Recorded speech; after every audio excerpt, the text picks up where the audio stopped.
Narito na nga ang ating highlights sa update ng mga kaganapan ngayong hapon sa Akosada. Dumating nga itong si Rooney kung saan nga ay nakita ni Rooney na wala na nga buhay itong si Wilfred. At dahil dito, magsasagawa naman sila ng panibagong plano at kasama na nga si Rooney upang makuha nga daw nila itong si Leah at Tristan. At napaniwala naman nila itong si Dennis. Kaya naman pinakita nga dito ni Rooney kay Dennis kung paano niya barilin itong si Carol. Kaya nagulat itong si Dennis sa kanyang nakita. At dahil dito sinabi nga ni Rooney kay Dennis na sa sementeryo na lamang daw sila magkikita. At dito na nga ay isinagawa ni Dennis sa kanyang plano. Binaril nga nitong ni Dennis si Tristan at pagkatapos ay kinuha ni Dennis itong si Leah at isinakay na nga nito sa kanyang sasakyan. Subalit itong si Tristan ay naiwan naman doon bago sindihan ni Dennis ang lugar kung saan ay umaapoy nga daw ito.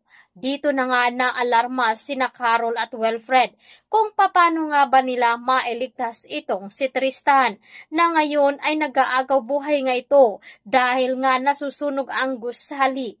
Samantalang, ligtas nga itong si Wilfred dahil may plano nga itong si Tiago upang hindi nga daw matutuluyan kapag binaril ito ni Carol. Pinasuot nga ito ng bulletproof upang hindi nga daw matuluyan at tumagos ang kambala na ginamit ni Carol sa kanya.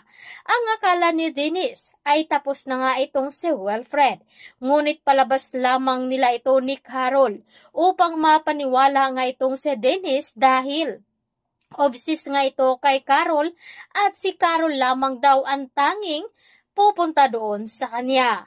At dito na nga isasagawa na nila ni Carol at makipagtulungan naman si Rooney sa kanila dahil kilala nga daw nila itong si Dennis at baka ay may mapahapahamak sa kanila kapag hindi nila ito gagawin. Kaya naman kitang-kita sa galit at lungkot dito ni Dennis nang makita niya na tinuluyan ni Rooney itong si Carol. Ngunit may isang twist nga na magaganap dahil ito ay isang patibong lamang dito kay Dennis at hindi nga ito tutuluyan ni Rooney.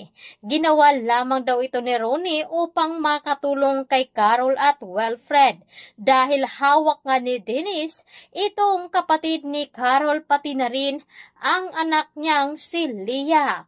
Kaya nangako naman itong si Rooney bilang kabayaran sa ginawa nitong pagpapakulong noon kay Carol at bibigyan siya ng pagkakataon upang makabawi.